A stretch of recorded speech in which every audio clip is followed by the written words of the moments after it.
सुंदरकांड 37वां सर्ग। माता सीता का हनुमान जी से श्री राम को शीघ्र बुलाने का आग्रह। हनुमान जी का माता सीता से अपने साथ चलने का अनुरोध करना तथा माता सीता का स्वीकार करना। हनुमान जी का पूर्वोक्त वचन सुनकर पूर्ण चंद्रमा के समान मनोहर मुख वाली माता सीता ने उनसे धर्म और अर्थ से युक्त बात कही। वानर, तुमने जो कहा कि श्री रघुनाथ जी का चित्त दूसरी ओर नहीं जाता और वे शोक में डूबे रहते हैं, तुम्हारा यह कथन मुझे विष मिश्रित अमृत के समान लगा है। कोई बड़े भारी ऐश्वर्य में स्थित हो अथवा अत्यंत भयंकर विपत्ति में पड़ा हो, काल मनुष्य को इस तरह खींच लेता है मानो उसे रस्सी में बांध रखा हो। वानर शिरोमणि, दैव के विधान को रोकना प्राणियों के वश की बात नहीं। उदाहरण के लिए सुमित्रा कुमार लक्ष्मण को, मुझको और श्री राम को भी देख लो। हम लोग किस तरह वियोग दुख से मोहित हो रहे। समुद्रों में नौका के नष्ट हो जाने पर अपने हाथों से तैरने वाले पराक्रमी पुरुष की भांति श्री रघुनाथ जी कैसे इस शोक सागर से पार होंगे। राक्षसों का वध, रावण का संहार और लंकापुरी का विध्वंस करके मेरे पतिदेव मुझे कब देखेंगे। तुम उनसे जाकर कहना वे शीघ्रता करें। यह वर्ष जब तक पूरा नहीं हो जाता तभी तक मेरा जीवन शेष है। वानर, यह 10वां महीना चल रहा है। अब वर्ष पूरा होने में 2 ही मास शेष है। निर्दयी रावण ने मेरे जीवन के लिए जो अवधि निश्चित की है उसमें इतना ही समय बाकी रह गया। रावण के भाई विभीषण ने मुझे लौटा देने के लिए उससे यत्नपूर्वक बड़ी अनुनय विनय की थी, किंतु वह उनकी बात नहीं मानता है। मेरा लौटाया जाना रावण को अच्छा नहीं लगता, क्योंकि वह काल के अधीन हो रहा है और युद्ध में मौत उसे ढूंढ रही है। कपि, विभीषण की ज्येष्ठ पुत्री का नाम कला है। उसकी माता ने स्वयं उसे मेरे पास भेजा था। उसने ये सारी बातें मुझसे कही। अविंध्य नाम का एक श्रेष्ठ राक्षस है जो बड़ा ही बुद्धिमान, विद्वान, धीर, सुशील, रुद्र तथा रावण का सम्मान पात्र है। उसने रावण को यह बताकर कि श्री राम के हाथ से राक्षसों के विनाश का अवसर आ पहुंचा है, मुझे लौटा देने के लिए प्रेरित किया था, किंतु वह दुष्टात्मा उसके हितकारी वचनों को भी नहीं सुनता। कपिश्रेष्ठ, मुझे तो यह आशा हो रही है कि मेरे पतिदेव मुझसे शीघ्र ही आ मिलेंगे, क्योंकि मेरी अंतरात्मा शुद्ध है और श्री रघुनाथ जी में बहुत से गुण हैं। वानर, श्री रामचंद्र जी में उत्साह, पुरुषार्थ, बल, दयालुता, कृतज्ञता, पराक्रम और प्रभाव आदि सभी गुण विद्यमान है। जिन्होंने जनस्थान में अपने भाई की सहायता लिए बिना ही 14,000 राक्षसों का संहार कर डाला, उनसे कौन शत्रु भयभीत न होगा। श्री रामचंद्र जी पुरुषों में श्रेष्ठ है। वे संकटों से तोले या विचलित किए जाए यह सर्वथा संभव है। जैसे पुलोम कन्या शची इंद्र के प्रभाव को जानती है, उसी तरह मैं श्री रघुनाथ जी की शक्ति सामर्थ्य को अच्छी तरह जानती हूँ। कपिवर, शूरवीर भगवान श्री राम सूर्य के समान है। उनके बाण समूह ही उनकी किरणें हैं। वे उनके द्वारा शत्रुभूत राक्षस रूपी जल को शीघ्र ही सोख लेंगे। इतना कहते कहते सीता माता के मुख पर आंसुओं की धारा बह चली। वे श्री रामचंद्र जी के लिए शोक से पीड़ित हो रही थी। उस समय कपिवर हनुमान जी ने उनसे कहा, देवी, आप धैर्य धारण करें। मेरा वचन सुनते ही श्री रघुनाथ जी वानर और भालुओं की विशाल सेना लेकर शीघ्र यहाँ के लिए प्रस्थान कर दें, अथवा मैं अभी आपको इस राक्षस जनित दुख से छुटकारा दिला दूंगा। सती साध्वी देवी, आप मेरी पीठ पर बैठ जाइए।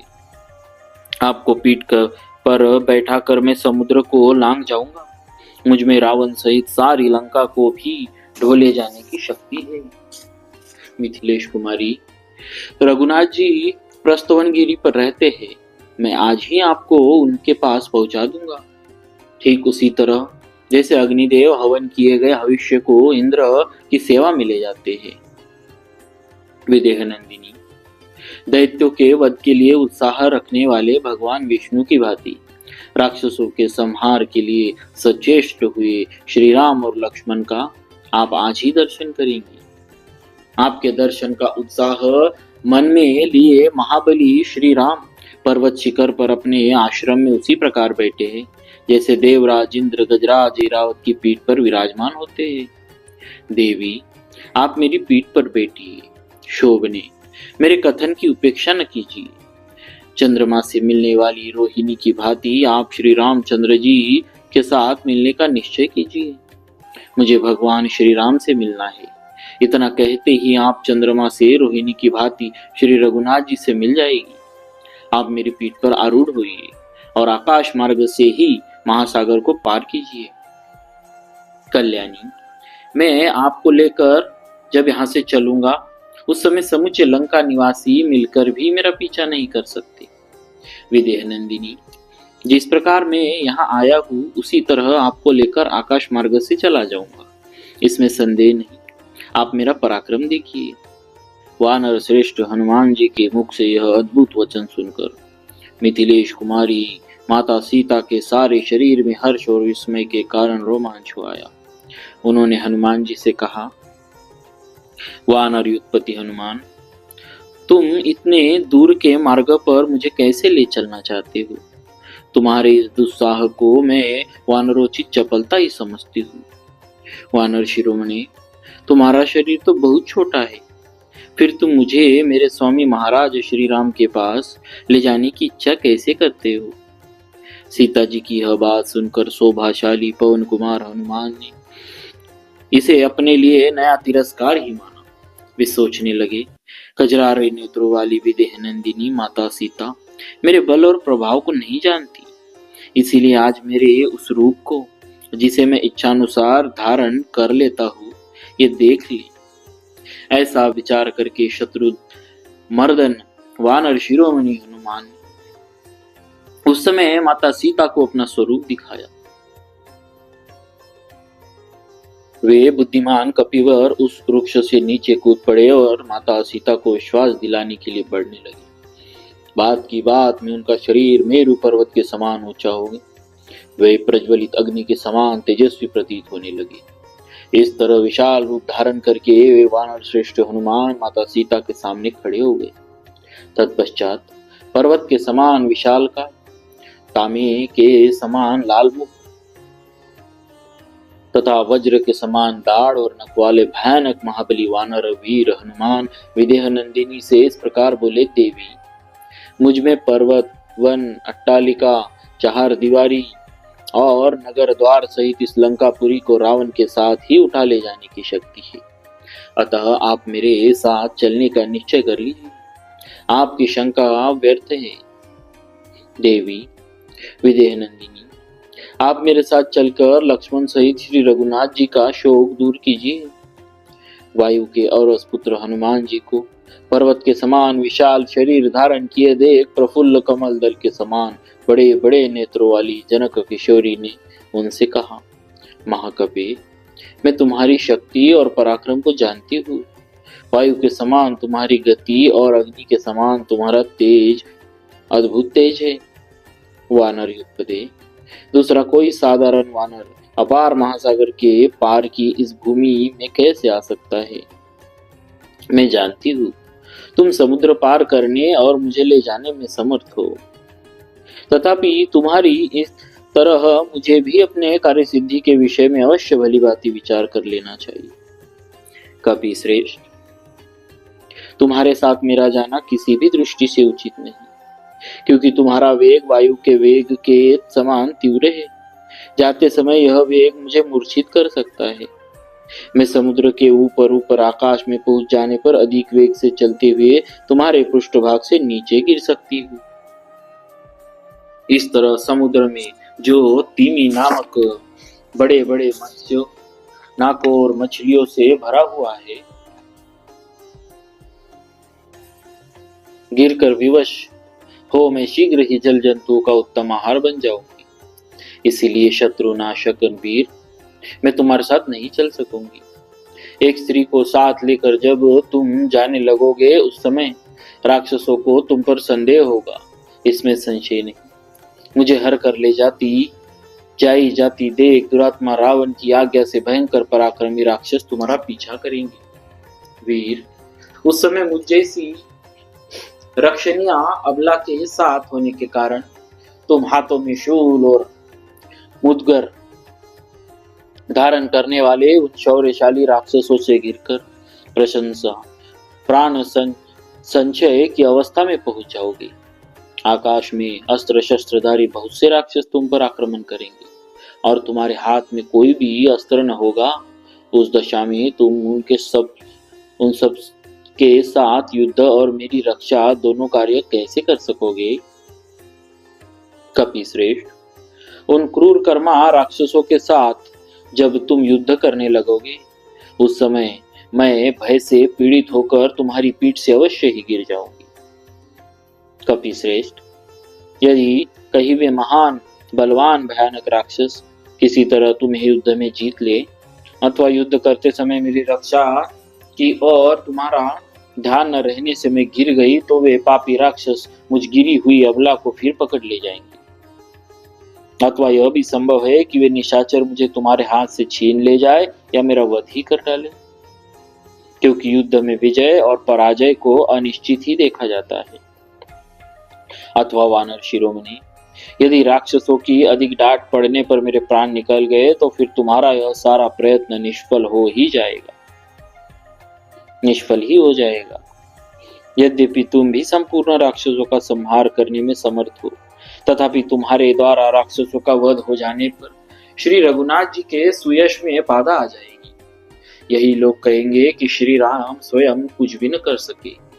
अथवा यह भी संभव है कि राक्षस लोग मुझे ले जाकर किसी ऐसे गुप्त स्थान में रख दे जहां ना तो वानरों को मेरा पता लगे और न श्री रघुनाथ जी को ही। यदि ऐसा हुआ तो मेरे लिए किया गया तुम्हारा यह सारा उद्योग व्यर्थ हो जाएगा। यदि तुम्हारे साथ श्री रामचंद्र जी यहाँ पधारे तो उनके आने से बहुत बड़ा लाभ होगा। महाबाहो, अमित पराक्रम श्री रघुनाथ जी का, उनके भाइयों का, तुम्हारा तथा वानरराज सुग्रीव के कुल का जीवन मुझ पर ही निर्भर है। शोक और संताप से पीड़ित हुए वे दोनों भाई जब मेरी प्राप्ति की ओर से निराश हो जाएंगे तब संपूर्ण रीछों और वानरों के साथ अपने प्राणों का परित्याग कर देंगे। वानर श्रेष्ठ, तुम्हारे साथ न चल सकने का एक प्रधान कारण और भी है। वानर वीर, पति भक्ति की ओर दृष्टि रखकर मैं भगवान श्री राम के सिवा दूसरे किसी पुरुष के शरीर का स्वेच्छा से स्पर्श नहीं करना चाहती। रावण के शरीर से जो मेरा स्पर्श हो गया है वह तो उसके बलात् हुआ है। उस समय मैं असमर्थ, अनाथ और बेबस थी, क्या करती? यदि श्री रघुनाथ जी यहाँ राक्षसों सहित दशमुख रावण का वध करके मुझे यहाँ से ले चले तो वह उनके योग्य कार्य होगा। मैंने युद्ध में शत्रुओं का मर्दन करने वाले महात्मा प्रभु श्री राम के पराक्रम अनेक बार देखे और सुने हैं। देवता, गंधर्व, नाग और राक्षस सब मिलकर भी संग्राम में उनकी समानता नहीं कर सकते। युद्ध स्थल में विचित्र धनुष धारण करने वाले इंद्र तुल्यम पराक्रमी महाबली श्री रघुनाथ जी लक्ष्मण जी के साथ रहे वायु का सहारा पाकर प्रज्वलित हुए अग्नि की भांति उत्दीप्त हो उठते। उस समय उन्हें देखकर उनका वेग कौन सह सकता है? वानर शिरोमणि, सम्रांगण में अपने बाण रूपी तेज से प्रलयकालीन सूर्य के समान प्रकाशित होने वाले और मतवाले दिग्गज की भांति खड़े हुए रणमर्दन श्री राम और लक्ष्मण का सामना कौन कर सकता है? इसीलिए कपि श्रेष्ठ, वानरवीर, तुम प्रयत्न करके युद्धपति सुग्रीव और लक्ष्मण सहित मेरे प्रियतम प्रभु श्री रामचंद्र जी को शीघ्र यहाँ बुला ले आओ। मैं श्री रामचंद्र जी के लिए चिरकाल से शोकाकुल हो रही हूँ। तुम उनके शुभ आगमन से मुझे हर्ष प्रदान करो।